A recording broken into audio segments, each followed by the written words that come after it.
May 7th, 2020. From El Cajon in San Diego, California, this is episode 208 of You Can Bet on That.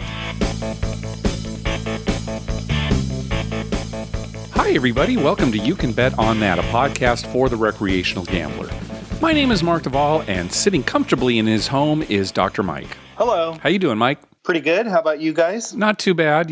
Still just under quarantine, trying to keep busy. Yep, same here. Still doing a ton of yard work. Good. Which is actually good. I'm getting a lot of things done that I never got to before. Right. So I guess in a way, if I want to look for a positive, that's a good thing. Yeah, really.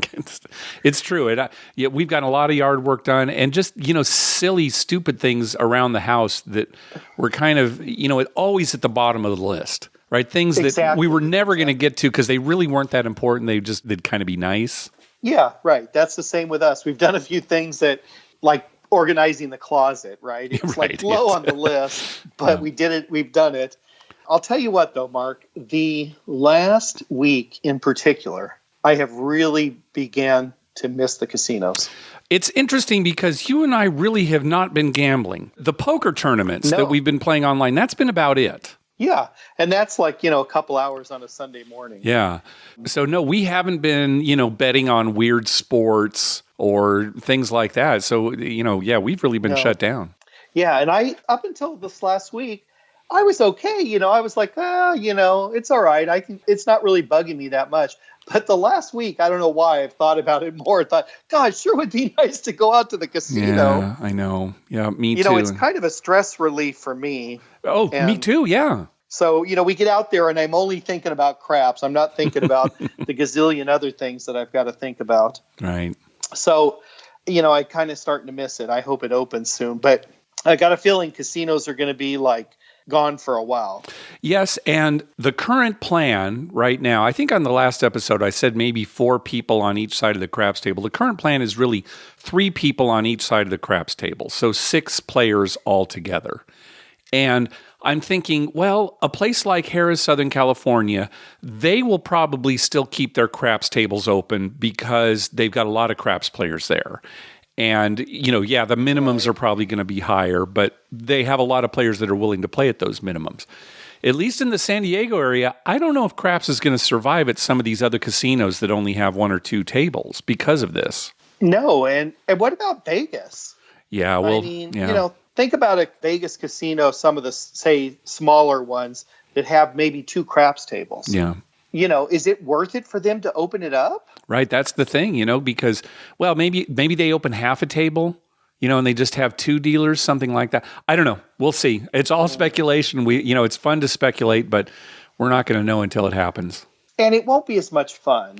3 people on a side. Yeah. You and I will like it because the game will go faster. That's right. We'll have plenty of room to spread out. Yep.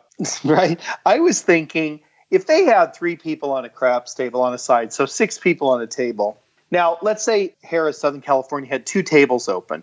Or on let's say a Tuesday night where there's usually only 1 table open. Yeah. You've got 6 people. Well, what if you've got a guy playing, $10 on the line, say it's a $10 minimum table, and then, I walk up. Was the casino going to say to the guy, we'd rather have him play because, he's going to bet, $50 on the line instead of your 10? Hopefully they would not do that, Dr. Mike. Hopefully they would not. Yeah, hopefully they would not, but they'd probably be sitting there thinking, great, this guy's all he's doing is betting $10 on the line, and we could have this other guy betting, $1,000, yeah, right? No, it's true. It's a weird thing. I just don't know how they're going to get around that unless they make the limit so high, that it's like a $50 table. And I have a feeling that is what's going to happen. We talked about the possibilities of there being higher minimums, lower minimums, probably higher minimums when it comes to table games.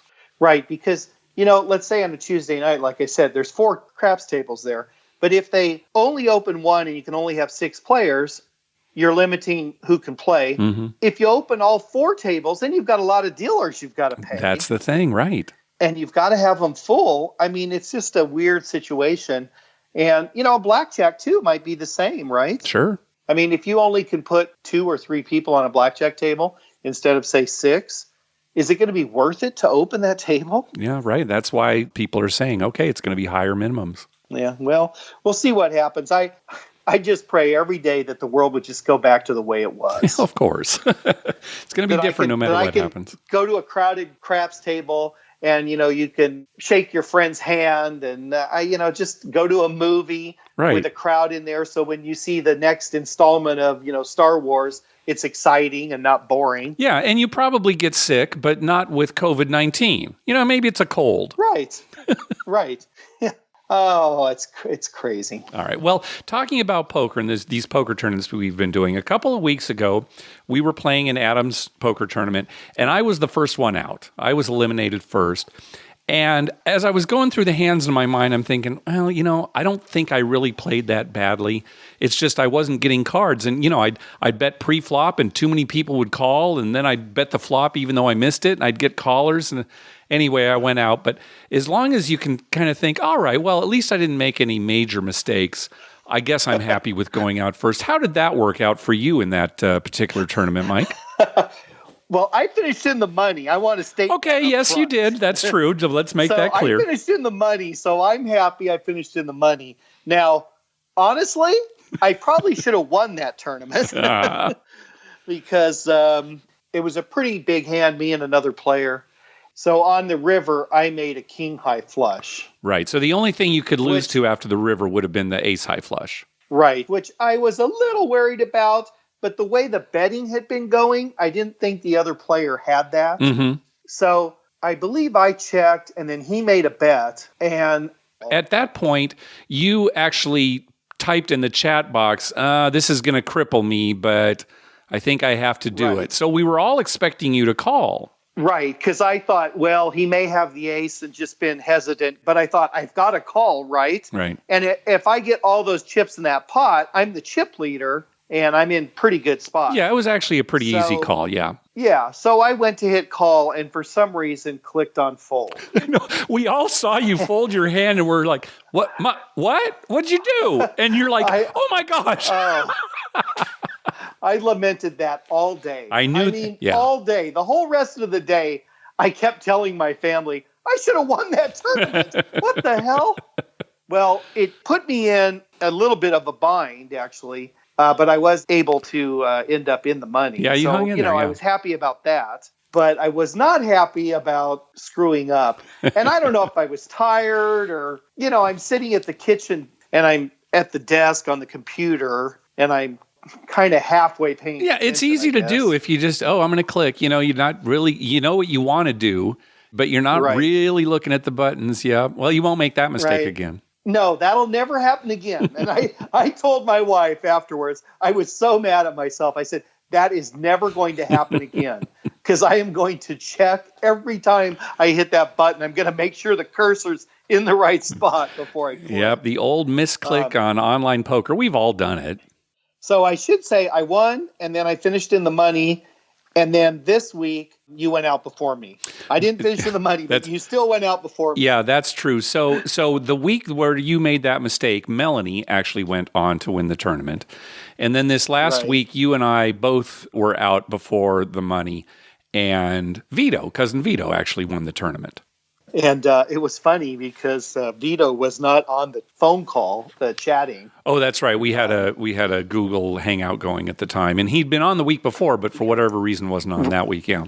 And as with any group of people who are all your friends and that you all like, when somebody's not in on the talk, they get pounded. Oh yeah, Vito, we were all rooting against you. I'm just telling you right now, we were all rooting against you. It's so funny with groups of friends. You can have 10 people. If one person's not there, the other 9 just rag on Yep. the whole time. And that's what it was. It was just ragging on Vito.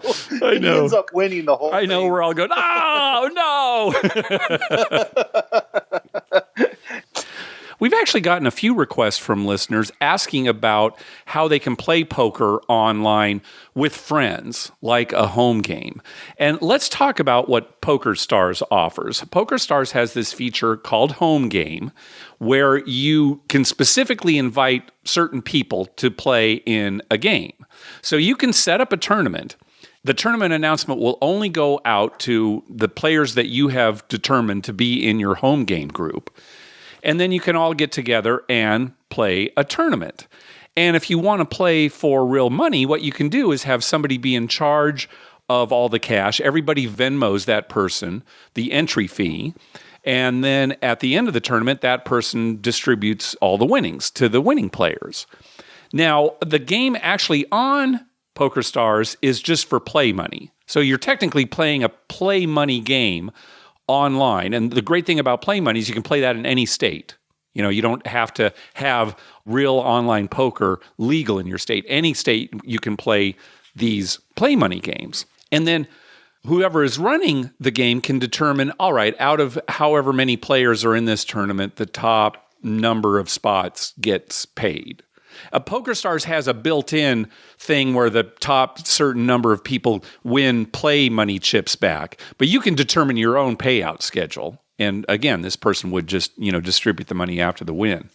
In order to play the tournaments on PokerStars, you have to use play money that you get when you first sign up, and you also get every 4 hours. Every 4 hours, you can request more free chips. There's a free chips button, free play money chips button up at the top. Every 4 hours, you get 15,000 chips. And typically, the minimum amount of chips to enter a tournament is 20,000. So as long as you just keep enough play money chips in your account, you're fine for entering these tournaments. A lot of people are doing this, and it's a fun way to go. It really is only good for tournaments, however, because if you try to play a cash game, PokerStars actually takes a rake. Even if it's a play money game, they're taking a rake. So if you were doing a cash game with your friends, at the end, the chip stacks wouldn't match up with how much money you contributed. And another problem with cash games, too, is that at any time, a player could add more play money chips to their stack.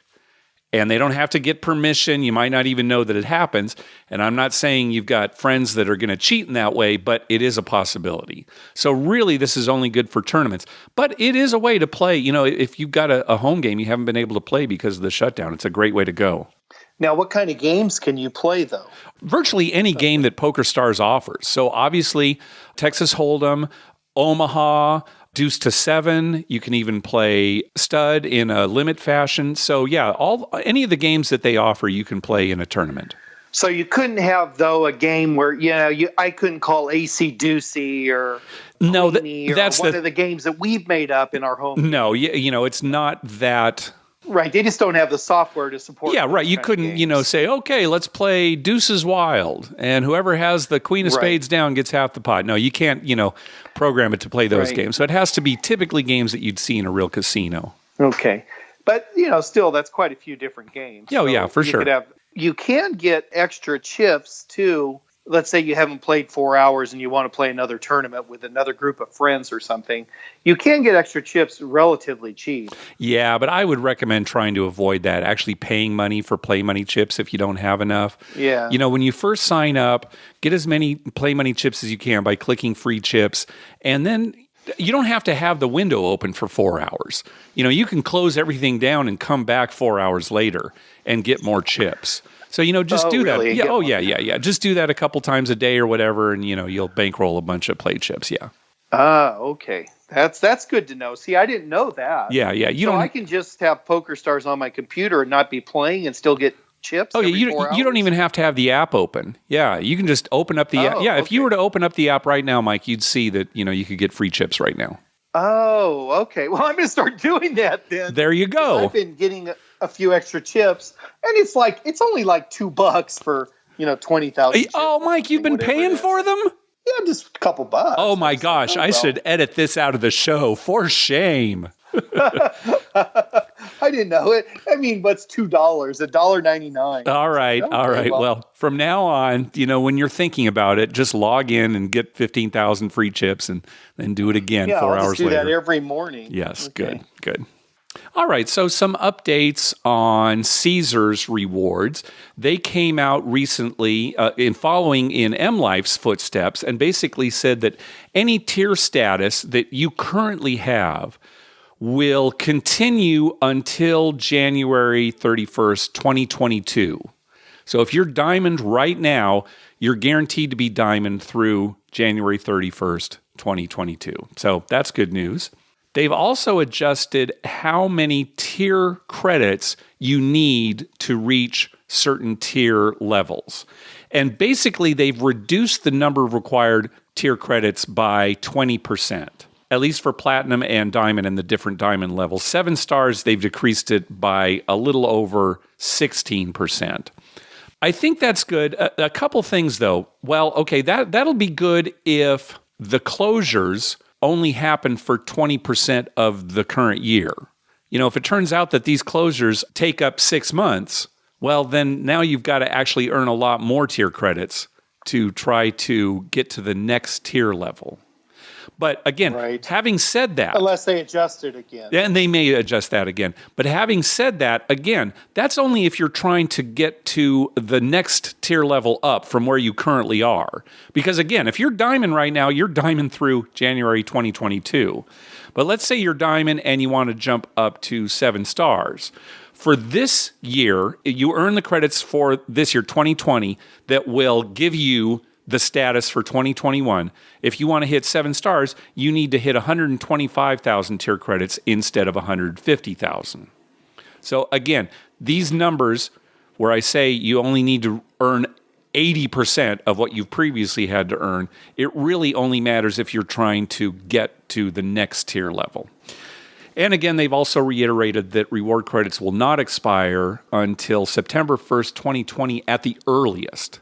And I would imagine they're going to extend that too as we go along. Yeah, I think most places are being pretty fair about this. Yeah, it seems like they're trying to be at least. And again, you know, it's just, you can't really complain because the reason they have these tier levels is to try to coax people to play more, or, you know, they want to reward VIP players. And it's going to be tough for them this year too, because, you know, they're not making money either. Hey, thanks to everyone who's been clicking through our Amazon link. Remember, whenever you're going to buy something through Amazon, please go to our page first, youcanbetonthat.com, and click through our Amazon link towards the top of the page. All right, let's move on to some voicemails. First up is Will, and we're going to pause his call several times to kind of answer questions as we go along. Hey, Mark and Dr. Mike. This is Will from North Carolina.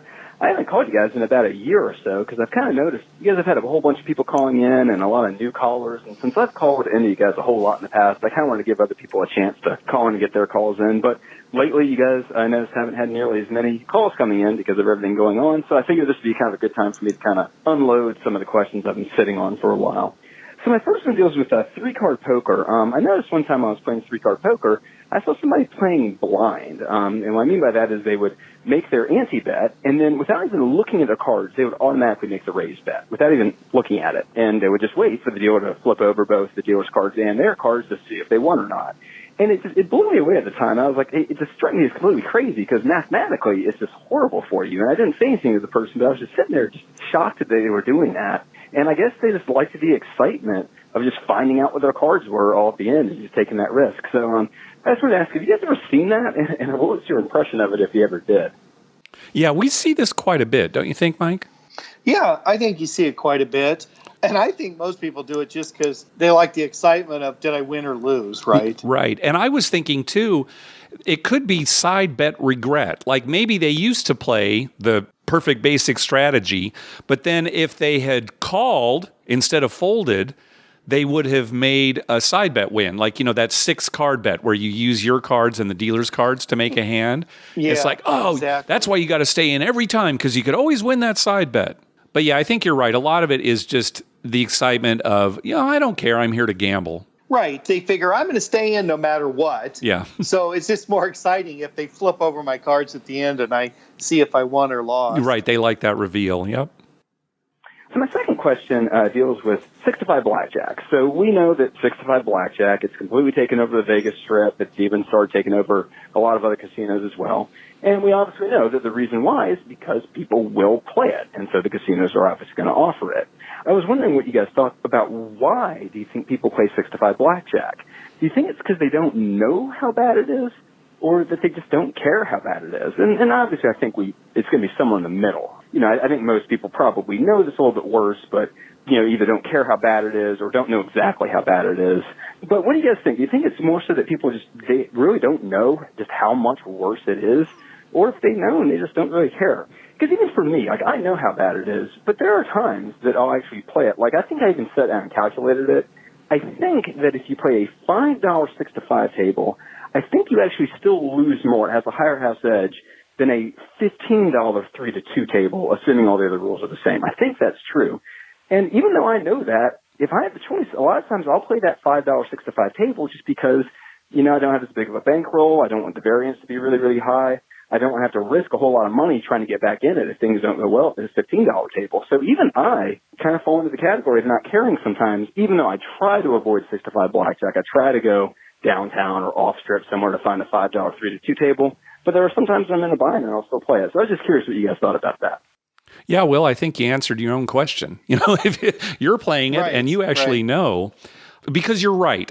If you're playing 6-to-5, $5 table, that might actually have a higher negative EV than a higher limit game where they pay 3-to-2. But maybe you're more interested in controlling your variance. In other words, if you're just playing at the $5 table, your swings are not going to be as big, losing or winning in one direction or the other. Whereas if you're playing at a higher limit game, even though in the long run the house edge might be lower, you may win or lose more money in the short run. Right. I think I agree with that. And I think that to answer why, I say most people don't even know there's a difference. I think you're right. And then people who play blackjack routinely know there's a difference, but they're just looking for lower limits. Mm-hmm. Right. And so they settle for 6-to-5 because you think about it. You lose 4 straight hands in a row at a $5 table, you lost $20. Mm-hmm. You lose 4 hands in a row at a $15 table, you've lost $60. There's quite a bit of difference there. Yeah, exactly. Well, let's talk a little bit about the origins of 6-to-5 blackjack. When it first started, the gimmick by the casinos was, let's offer a single deck game, because even casual players probably know that single deck games are better than multi-deck games, but we'll only pay 6-to-5 on blackjack. So they were using kind of, some knowledge and some ignorance on the player's part, because players are, single deck, that's the way to go, not realizing that 6-to-5, is hurting them even more. So that's how it started. Really, when you first saw 6-to-5, it was only these single deck tables, and they made a big deal about it. And then when the public kind of got used to that, then they started slipping it into all their other games. Yeah, it's smart on their part, right? Yeah. I would be interested to ask a casino executive who makes decisions on limits and games that they're going to offer and things like that, what percent goes into it? So in other words, what percent is the actual odds? What percent is player beliefs or non-beliefs that, you take into consideration? What percent of it is, say, licensing? How do they make these decisions? I think a lot of it goes into the psychological aspect of the player. Yeah, or it could simply be, let's take a look at our bottom line. Which tables are making more money? Right. And they may try it one way and then try it another way and decide which one made more money and go with that one, right? Yep, sure. Yep. My third question dealt with craps. I've noticed that at places like Golden Gate and the D downtown, they do offer 10 times odds on their craps tables, but their field bet only pays 2-to-1 on both the 2 and the 12. Whereas it seems like most places on the Strip offer 3, 4, 5 odds, but they offer the better odds on the field bet. They pay 2-to-1 on the 2, but 3-to-1 on the 12. And I always thought that was kind of weird. And the station casinos in Vegas also do it just like the D and Golden Gate. They offer the 10 times odds, but they make the field bet 2-to-1 on the 12. Why would they do that? Like, why would they make their odds bet so generous, but then be so stingy on the field bet? So I actually asked the dealer at the station casino one time. He said that they did it to dissuade field bettors from coming in and playing just a field bet on the tables, because apparently they have a lot of locals people at those casinos, and the locals complained about it so much, and they didn't like it because they thought that the field bettors were coming in, putting bets in late, or just throwing off the vibe of the table. And it seems kind of like a weird explanation because, you think they would just make as much money as they could off the field bettors, but at the same time, maybe they think that catering to the locals will give them a better impression. I don't know. So I can't think of a better explanation. So do you guys have any clue as to why they set their rules up like that? So according to this station's casino dealer, they changed the field so that it's only 2-to-1 on the 12 because they get so many local players coming in complaining that field bet bettors are messing up the game. So it was their way of getting rid of field bet players. I don't think so. Yeah, I don't think so. Yeah, I think the casino wants as many field bet players as they can get, and they don't care if you're from that area or you're from Timbuktu. Yeah, I think this is just another case of a dealer not wanting to say, I don't know, and actually coming up with a reason. Can we come up with a reason? Well, in standard craps, it's 2-1 on the 2 and on the 12. And luckily, some casinos pay 3-1 on the 12. But anyway, bottom line is the casino can decide. And if they figure they're going to draw more players in by putting 3-1 on the 12, well, they'll go ahead and do it. Again, we don't know. Right. Yeah, you know how I feel on that. That's my least favorite thing when somebody gives an explanation for something and the answer really is, well, I don't know. Yeah, I'm not in charge of that. It drives me crazy. Even in my business, if someone asks me a question and I honestly don't know why, I just say, I don't know why. Yeah. I can try and look it up, but I mean, maybe there's no answer to that. I don't know. Why are people afraid to say, I don't know? Yeah, giving bad information gets you in trouble. Yeah, it's an ego thing. And I think we're all guilty of it to a certain extent where, you don't want to look like you don't know. So you just... Right. Well, it's the stigma of society. Yep. If you say you don't know, people think you're dumb or something instead of just ignorant. Yeah. Right? And then finally, my last question dealt with win-loss statements at the end of the year. Now, I know Dr. Mike doesn't probably keep up with everything exactly throughout the year so much, and so he may just wait till the end of the year to use the win-loss statements to help him out. But for Mark, I know that you really keep up with your gambling, pretty extensively throughout the year. So I was just wondering, when you look at those win-loss statements at the end, do you find that they're pretty accurate? Do they line up with how much you're losing based on what you've kept up with throughout the year, or are they off by a pretty good amount? Because I know with slots they do a really good job because it's going to be exact. But with table games, you always wonder how well they're actually keeping up with that. No, these statements are extremely unreliable if you're talking about table game play.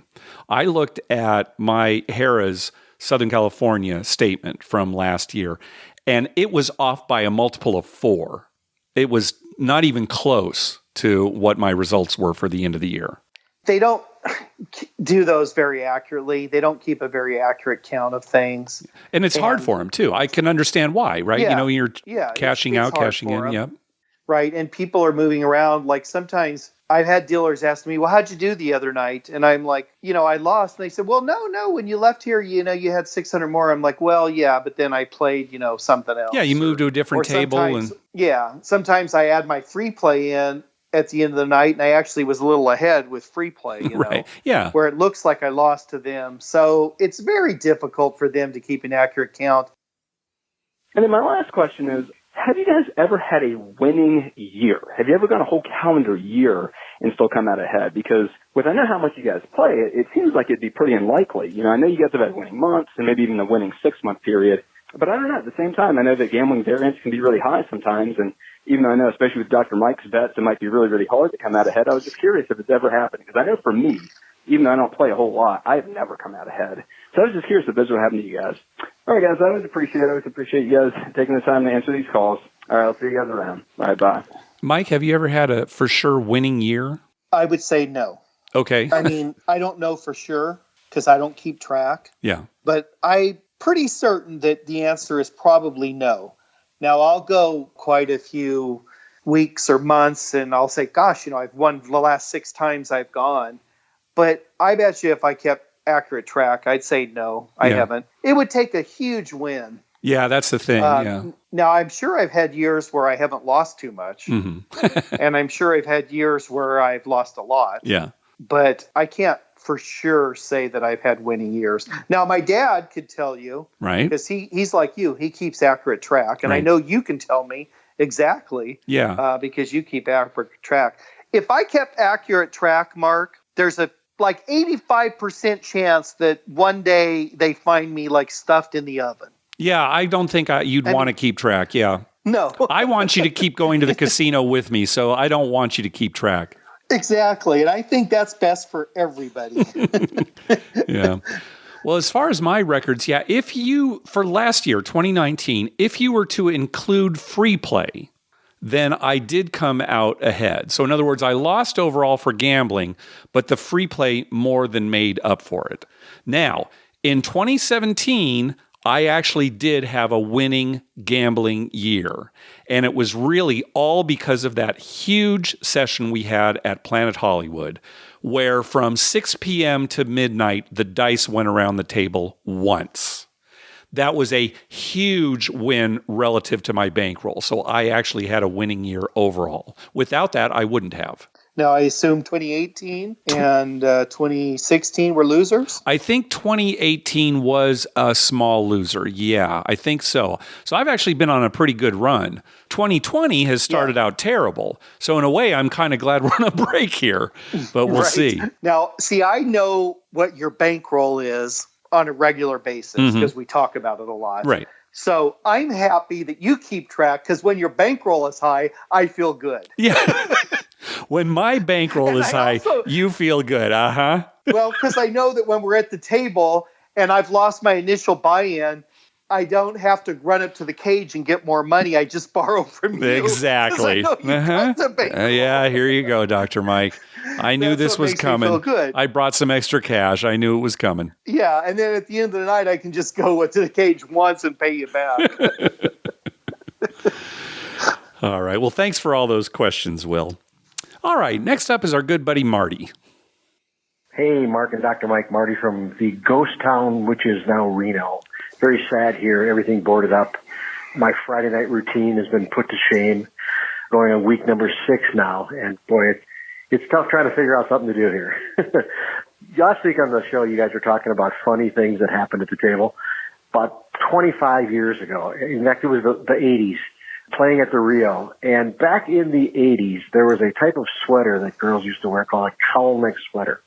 Sweater with a big, floppy kind of neckline around it. And we're at the dice table. Guy next to me throws the dice. It bounces off the table, and it's gone. You know, the stick man died down outside. They looked all over for it, couldn't find it. Finally, the foreman comes over to this young lady at the end of the table and says, "I need you to jump up and down." She's like, "No, I'm not going for that." He goes, No, just please jump up and down a little bit. She's like, "No, I'm not going to jump up and down." He said, "Ma'am," he goes, "I'm sure the dice went in your shirt, and it's got to be in there." And she's like, "Oh, okay." And she rolls her eyes, jumps up and down, boom, red die drops to the floor. Funniest thing I ever heard. The pit boss walks over, picks it up. He goes, "I'm going to frame this dice. I know where it's been." Anyway, love the show, guys. Can't wait till we all get back to casinos. Hopefully it's another couple of weeks here in Nevada. Talk to you later. Yeah, thanks, Marty. I think I've told this story on the show before, but I was playing craps with my wife once. We were at one end of the table, and my wife was looking down at a woman on the other end of the table who had kind of a low-cut top.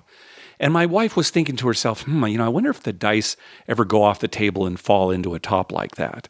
And as soon as she thought that, the dice, which were coming our way, one of them went down my wife's top. And she couldn't believe it. So, yeah, that happens. Yeah, I listening to Marty and I'm thinking to myself, the next time the dice go off the table and, it takes a few seconds to find them, if there's any girl on the other side, where the dice went off, I'm just going to ask her to jump up and down. Yeah. Just in case they went in her top or something. That's a good idea. Even though I'm sure they didn't. Mike, I actually see the die on the floor. Nah, have her jump up and down. Yeah, well, if nothing comes out, I'm saying, well, I was just checking. I just wanted to be certain. So, ladies, watch for that if you're on a table with Dr. Mike.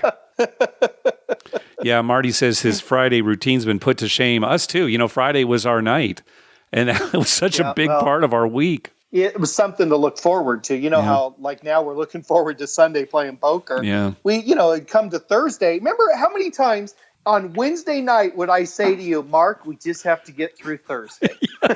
That's right. And then Friday, even though we have to go to work at least later on in the day, we're going to be heading up. Right, exactly. We're still like, got to get through this damn Thursdays. These Thursdays are terrible.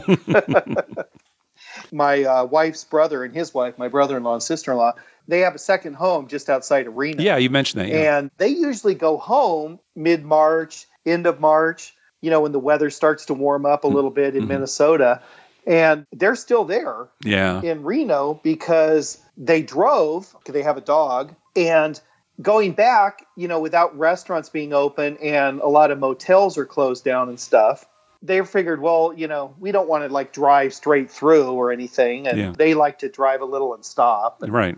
So they just stayed in Reno and they're just waiting to get back home. And they're bored to death because the golf courses were closed and he golfs. The casinos are closed and they both go to the casinos. Yeah. There's nothing to do for them there. So. Yeah, hopefully not too much longer. All right, next call. Hey, Mark and Dr. Mike. How you guys doing? Love your show. This is Walter from Boston. I know that, now we're with this the whole quarantine and we're all kind of dying to play and there's really not any playing going on. So, if you could maybe go over a couple of different strategies maybe, and I just like hearing craps, So, there was a strategy came out. It's called I don't know what they call it, the 75 don't come. It's kind of fun. You put, a $5 yo to kind of hedge your bet. I've done it a bunch of times, and I don't know, there's just something about me betting against a certain number, the 4 and 10, I'm usually laying on that, but I'm just kind of wondering on your take on that. Love your show, and thanks a lot. Take care. All right, let's talk about the strategy that Walter's talking about. So the idea is that you start by putting a $10 pass line bet down. Then once a point is established, you bet $75 on the don't come.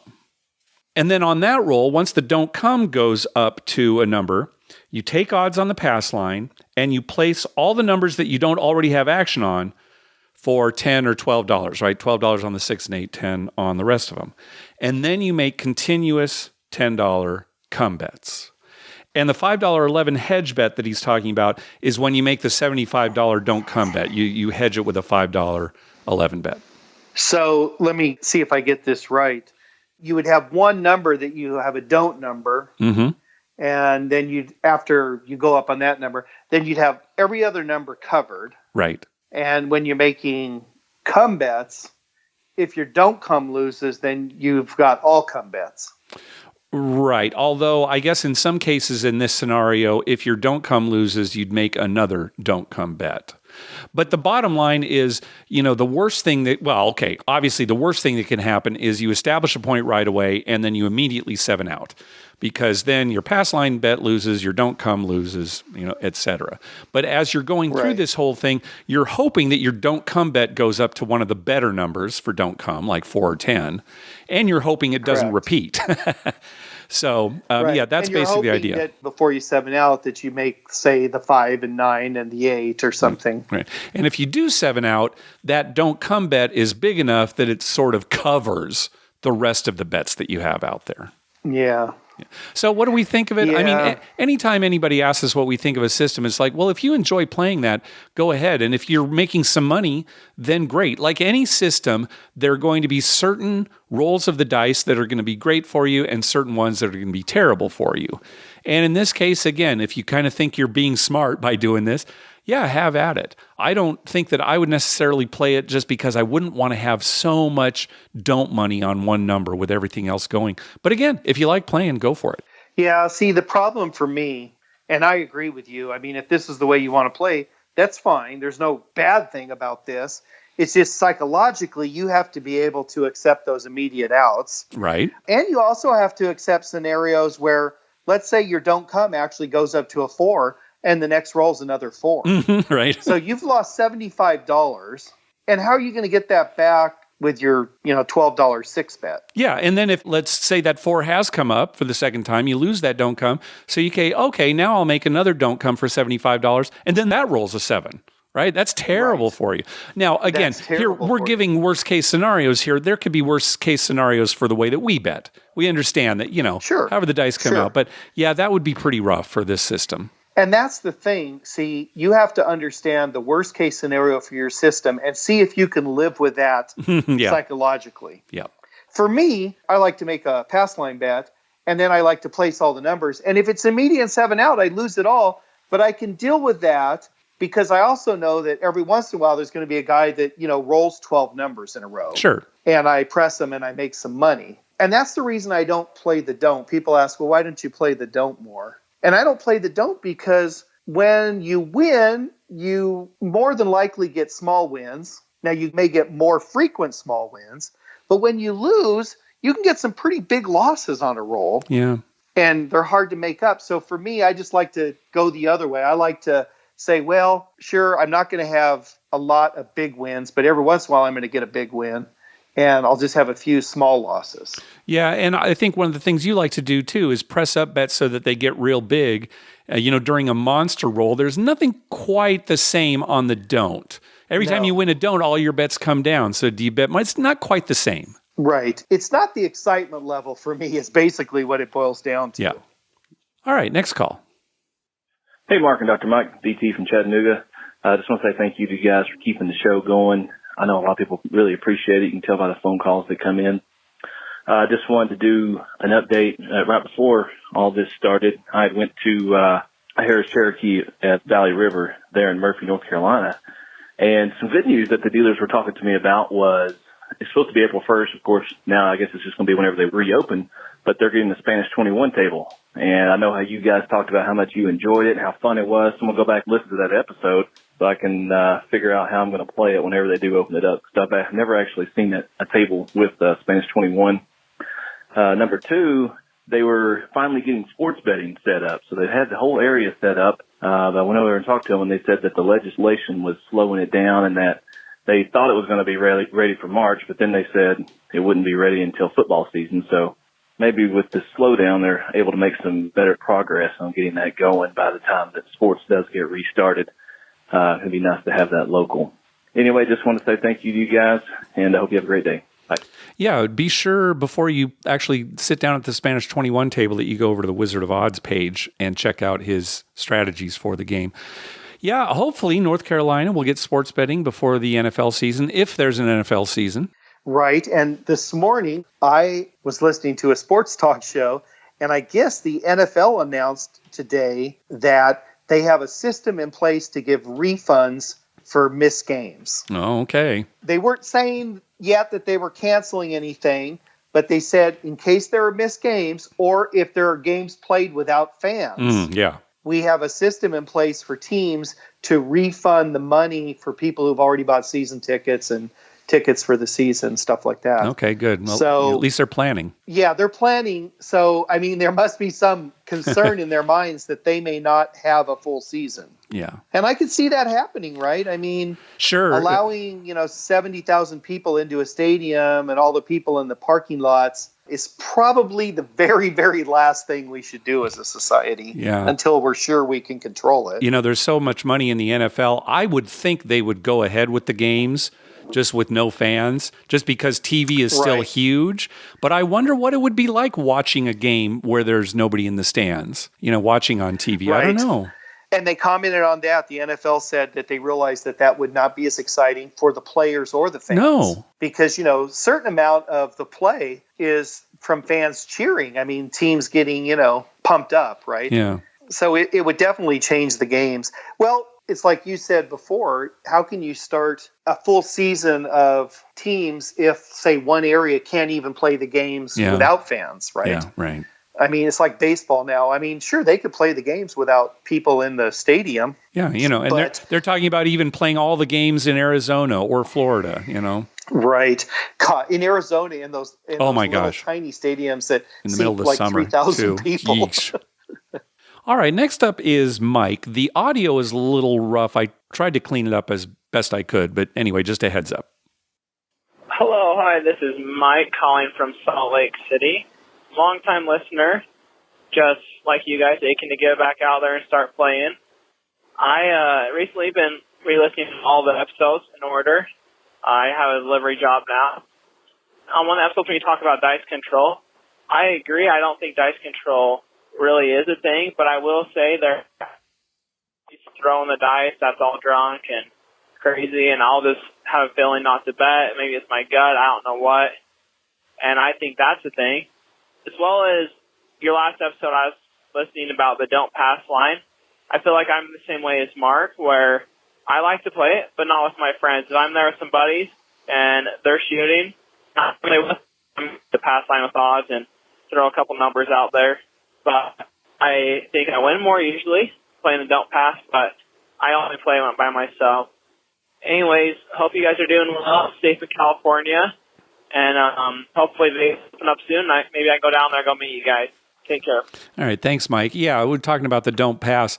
and don't come. I won't generally play that if I'm with friends. If I'm at a table and I don't know anybody, then I might do it, but certainly not. I know I have with you in the past at some times, and I say, oh, it's because I got to change the luck at the table because it's so cold. But typically I try to do it when I'm not with friends. Yeah, and I hate when you do that and then we both lose. I know, really. Just the dice come up perfectly so that we're both getting creamed. They come up perfect so that we both lose. We look at each other like, what the hell? Yeah. And Mike was talking about those gut feeling bets. You know, the thing with, I got a gut feeling. Every once in a while, I get this gut feeling. I'll put money on the 12 and it'll come up. Nah, it's just confirmation bias. You're remembering those times when it hit. And it's like, wow, I've got some kind of power. But if you look at it in the long run, no such thing.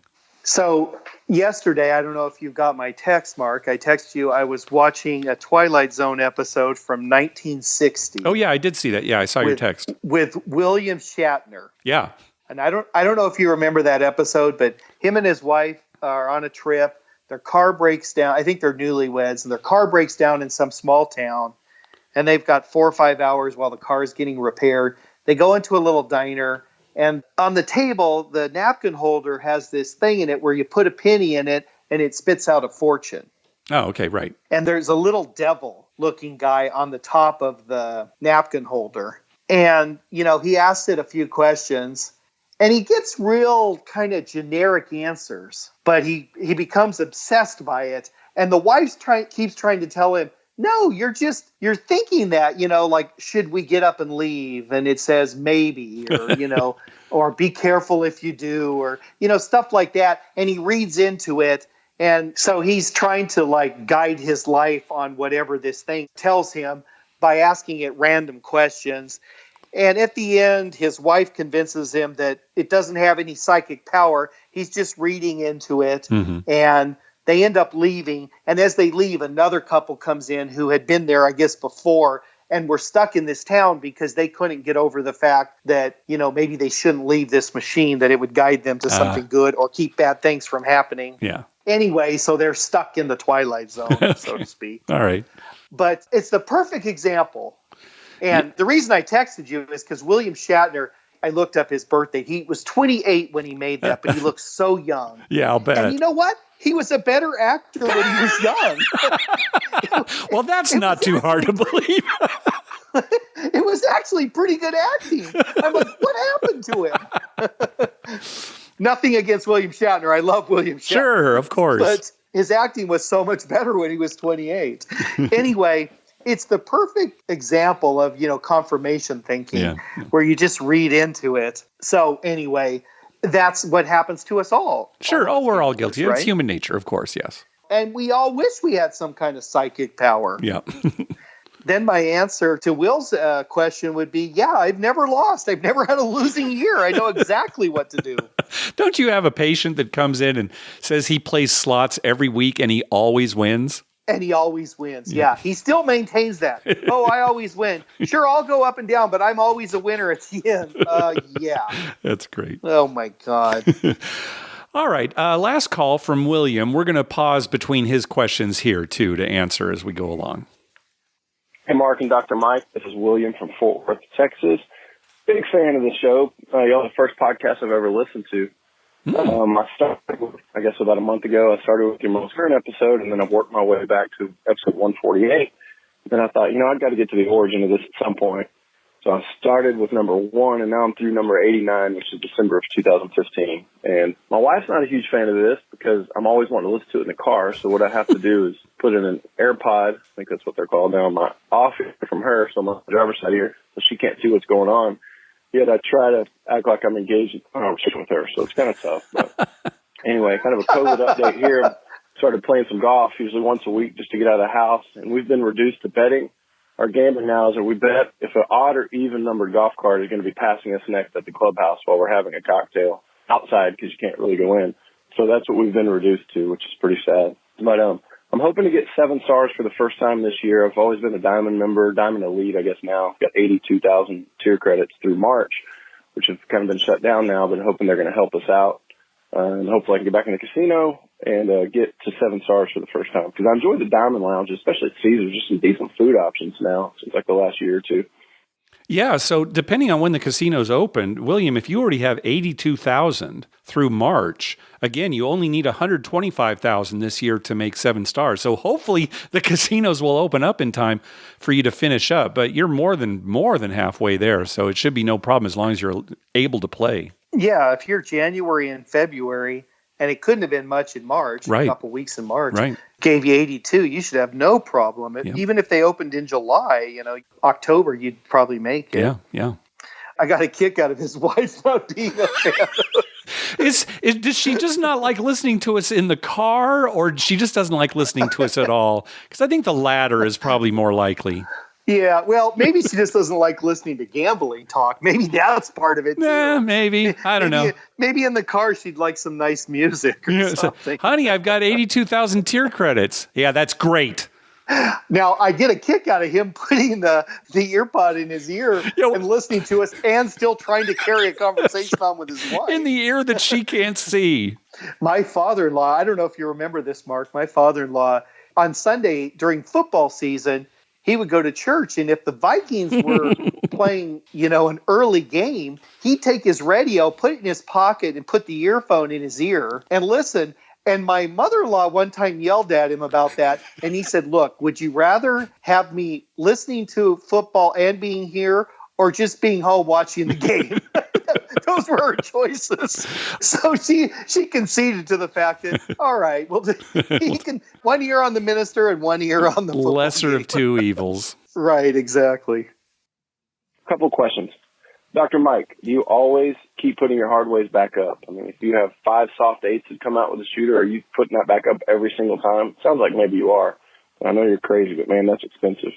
Yes, every single time. I put them back every single time. How many years did I go, Mark, and I never bet hardways? No, I know. And then you had a couple of wins, unfortunately for you, and now it's your life. Yeah, and then I thought, this is kind of fun. I really enjoy these hardways. So, yeah, I put them back. Now, if I parlay them and they get kind of big, I usually make a big enough bet to cover it if they come up easy. So, in other words, you've either got a big place bet on the number, or maybe you've hopped the number soft just so you can replace the hard way. Right. Usually during the roll, I have a big place bet. And if it's on the come out roll, I usually hop it soft so that if it comes up soft, I at least want enough money to put it back. Yep. So I know it's, hedging, and that can always get you in trouble, but yeah, I love to do it. So William, there's no other explanation.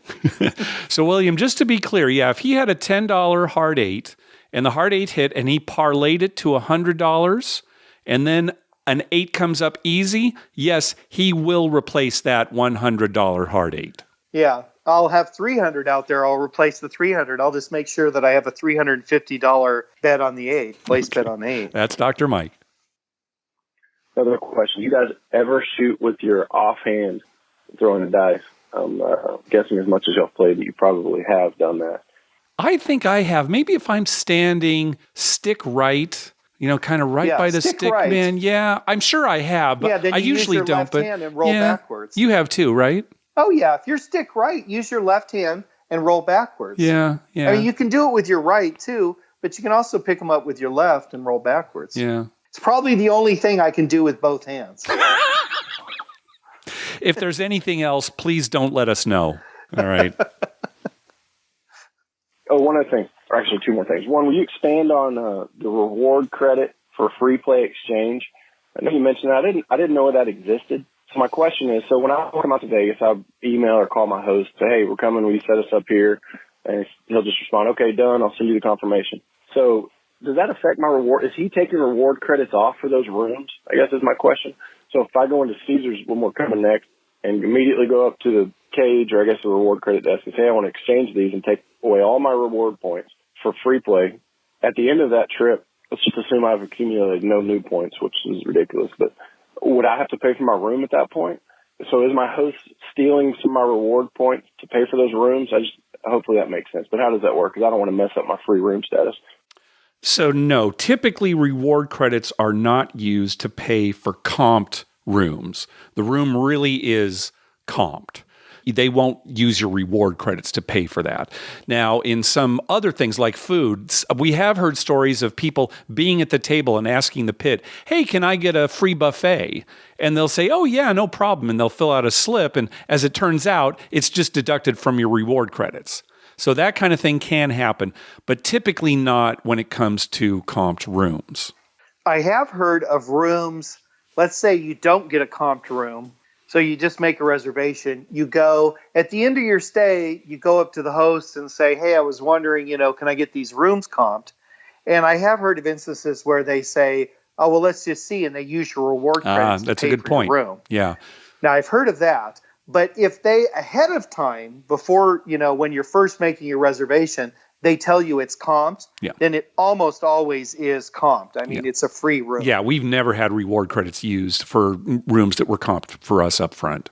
And just as a reminder, too, you can cash in your reward credits for free play. Right now, the ratio is 2-to-1, meaning if you want $100 in free play, you've got to use $200 worth of reward credits. That's regardless of your tier level. Now, every once in a while, a local casino may have some deal where it's better than 2-to-1. In fact, last year at Harrah's Southern California, there was 1 month, for 1 month only, they were doing 1-to-1. And we took advantage of that very quickly. But at least for right now, it's 2-to-1. Right. When it was 1-to-1, we cashed in as much as they would allow us to. Yeah, which was, I think, $500 a day. $500 a day, correct. We took advantage of that because that's great. But at 2-to-1, I'd almost rather save them for other stuff. Yeah, me too. Yep. Y'all mentioned roulette and buying in and then picking your color. I played a lot of roulette, and very rarely have they let me pick the color I want. Actually, usually they if I walk up and say, put 300 on the table, want to play nickels, can I have yellow, please? And usually they kind of shake their head like, if you hadn't asked, I may have given you yellow, but basically they don't like for you to ask. And I'm sure it's because of how y'all mentioned many, many episodes ago about how somebody was buying in for, say, $1 chips, sticking a few of them in their pocket and then coming back a few days later and then buying in and they want quarter chips. And so all of a sudden their chip value has increased. So I'm guessing that's why. But it's happened sometimes where they'll give me my color, but usually they don't. But sometimes they'll let you pick a few colors you don't want and kind of narrow it down. But I'm sure every place is different. Yeah, so just to remind people how roulette chips work, they're different from chips at other table games. When you go up to a roulette table, you buy in for, say, $100, and you say, okay, I want $5 chips. And what they'll do is they'll take a certain colored chip, usually randomly, let's say, yellow in this case, and they'll give you 20 yellow chips, and the dealer will use a little marker to indicate that yellow chips are worth $5 a piece. And you're the only player at the table that's going to use yellow chips. And the reason they do that is because there's so many chips going on at the roulette table, it would be impossible to distinguish different players' bets if they didn't have different colored chips. If they're just a bunch of red $5 chips out there, well, whose bet is this? Whose bet is this? So each player on the table gets different colored chips. And then when they're done with a session, they give these chips back to the dealer, and the dealer then gives them regular casino chips, table game casino chips. Now, what he's talking about, this scam that we heard about a few years ago, where people would go up and cash in for, say, $20 and say, give me $1 chips. So again, in this example, the dealer would give them 20 yellow chips and put down a marker indicating that those were worth $1 each. During the course of the game, the player would pocket a few of these chips and leave the table. And then when he came back later, maybe several days later, he would cash in for, say, $1,000 and say, okay, I want all my chips to be worth $25. And if the dealer gives him yellow chips, now he can slip some of these yellow chips that were only worth $1 before into this stack, and now they're worth $25, and that's a way of cheating. So that's what William is saying, is maybe that's why they won't give you the specific colored chip that you've asked for, because maybe that's a scam that you're going to run.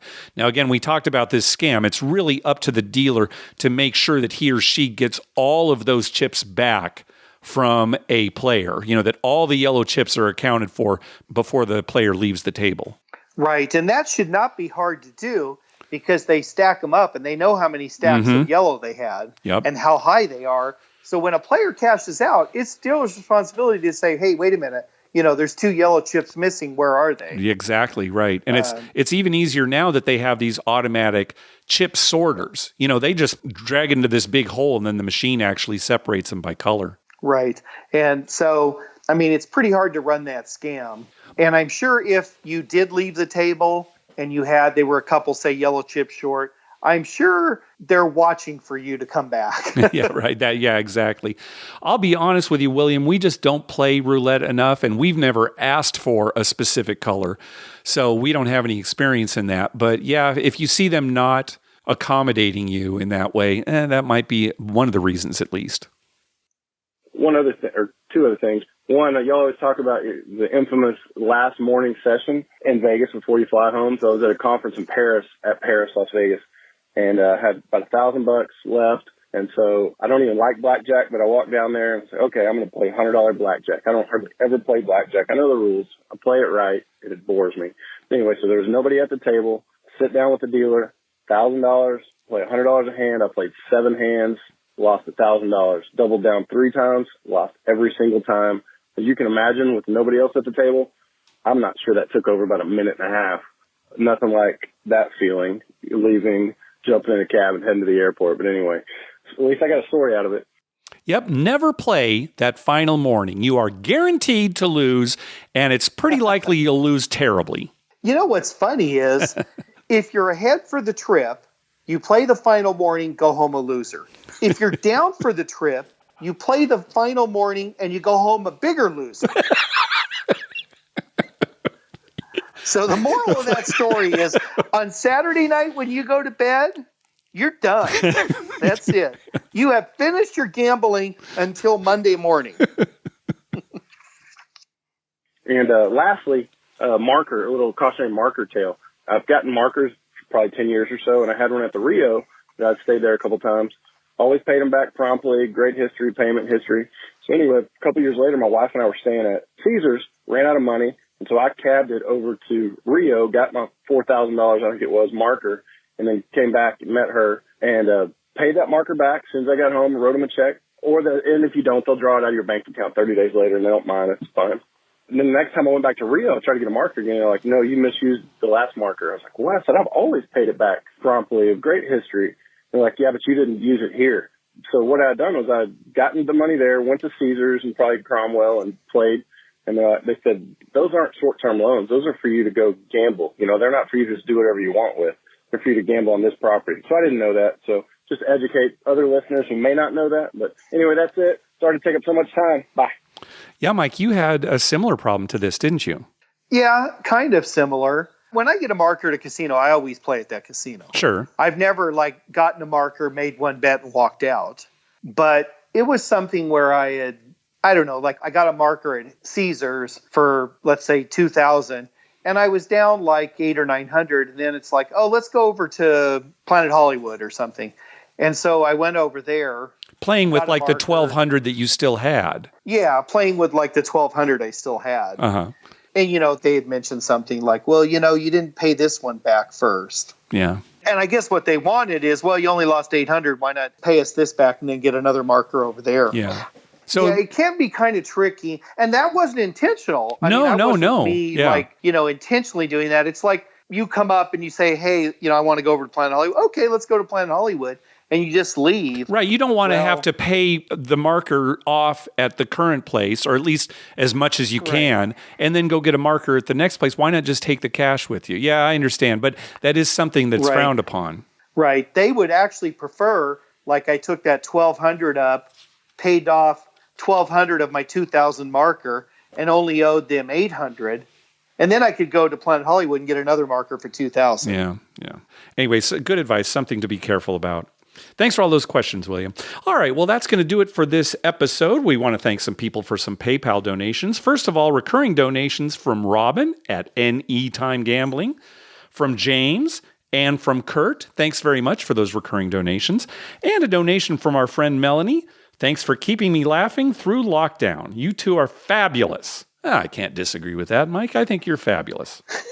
You too, Mark. I was laughing because Melanie sent you an email and said she'd like a picture of my toes. Yeah, she wants to see your toes because when we were playing in the poker tournament this last week, you had mentioned that your daughters painted your toenails. Yeah. Well, one player mentioned that his hair was in a bun. Right, because he hasn't been able to get haircuts, yeah. Right, and his daughter was playing with it, and she gave him a man bun. And I said, yeah, I know how you feel because a couple of nights earlier, my daughters who were painting their toenails said, oh, Dad, we're going to paint your nails. And after I put up a little bit of a fight, they fussed about it. And I said, oh, go ahead. So they painted my toenails. Nice. The sad thing is so a couple of days after that, I'm doing some work in our yard and I realized we have one of those tankless water heaters. It needed servicing, which I've always done myself. But it's about 12 years old, and some of the parts were getting a little broken down. So I said, you know what? This time I'm going to call a guy and have him service it and just check everything, make sure I don't want something to break and we'll be without hot water. So I called the guy, and oh, yeah, I'll be out tomorrow. So he came out to do the servicing. And without even thinking, I walked outside without shoes. And I mean, just shorts and a T-shirt. And the whole time, I stood there and I just chatted with this young guy, not even paying attention. I come in the house and, my wife points out, you didn't have shoes on and my toenails are bright pink. And I'm thinking the guy's probably like, what the? No, he's thinking to each his own. Nothing wrong with that. Right. Nothing wrong with that. Being an older person, I felt kind of weird afterwards. Being an older person, yeah. And I'm not saying that I don't have fantastic looking toes. Yeah, well, I'll send Melanie a picture, but don't send me one. Yeah, fine. Hey, be sure to check out our TV listings showing all the gambling-related shows coming up within the next 2 weeks at youcanbetonthat.com/TV-listings and our list of gambling-related movies at youcanbetonthat.com/movies. We'd love to hear from you. Call our voicemail hotline at 951-292-4377. That's 9512-WAGERS. 9512-WAGERS. Or you can email us at youcanbetonThat@gmail.com. You can also follow us on Twitter at YouCanBetOnThat and on Facebook at facebook.com/YouCanBetOnThat. Finally, please go to your favorite podcast app and write a review on us. We love getting your feedback. Got anything else for us, Dr. Mike? Yeah, there's not much going on, Mark. No. We don't have any sports to watch. No gambling. Yeah. Phil, our good friend Phil from Harrah's Resort, Southern California, called me the other day just to check up, see how we were doing. And he asked how much money you and I won on the NFL draft. Oh, yeah. We didn't bet on that at all. I was laughing. Yeah. I was like, no, we didn't bet at all. I should have told him, well, I really expected Tampa Bay in the third round to take, blah, blah, blah. And they didn't, so we lost $500. You should have told him that. I should have told him that. And I thought, nah, I can't believe people bet on that. Well, I mean, there's nothing else to bet on. And actually, there are probably some pretty good deals if you actually search for them. I just don't follow it closely enough. No, I mean, we follow football, but drafting, who knows who's going to draft who. I see the Chargers got a new quarterback, so I'm not sure what team you're talking about. Yeah, you really should have told Phil you lost $500 because think about it. Gamblers love hearing stories about other gamblers losing. Phil would have been thinking, all right, good. I'm a better gambler than he is. Right, I'm a better gambler than those two boneheads.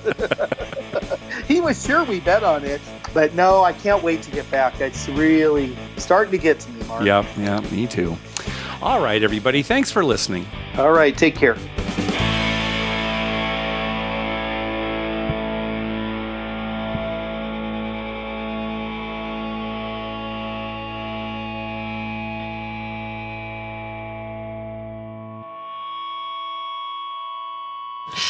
Oh,